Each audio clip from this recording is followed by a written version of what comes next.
Hi, I'm Pastor Mark. In 2 Thessalonians we read, "For even when we were with you, we gave you this rule. If a man will not work, he shall not eat." Maybe you, like me, remember college, when the teacher would announce that we had to get into groups for a group project. Often 1/3 of your grade for the semester would depend on the group project. And you spend time as a group developing whatever the project was and then usually presenting the product to the class. I must admit, I often thought this was much more about the teacher goofing off than it was about us learning to be collaborative thinkers. But that aside, you did learn about human nature in those assignments. In each of the groups there was inevitably a slacker, that person who tried to coast to a good grade on the basis of the work of others. They missed the meetings, they didn't produce the work that they promised, they did not carry their weight. But there they were up front when the group presentation was made.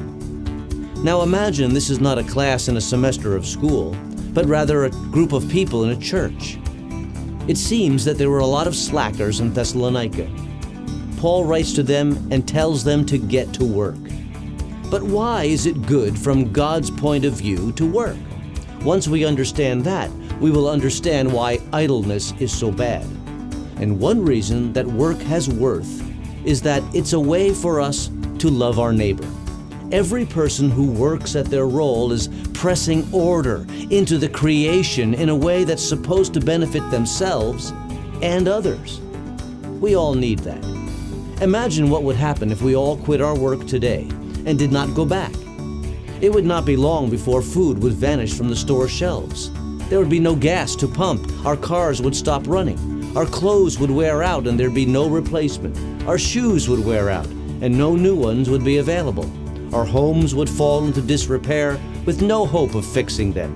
You can imagine that after a while, we'll all be sitting around campfires in animal skin, foraging for food. In other words, civilized life depends on labor. And as we labor, we serve one another and we serve God. We show love to one another. And that raises the right question as we think about work. The question is, how do I put my abilities to work in order to be of service to people and to be honoring to God? As we ask and answer that question, we fulfill the sense of Paul's words in Colossians. Colossians 3:17 says, "And whatever you do, whether in word or deed, do it all in the name of the Lord Jesus, giving thanks to God the Father through Him." Remember, as you reflect on these words, work well, work to bless others, and work to point people to Jesus Christ. That's all for now. May God bless you, and I'll see you in church on Sunday.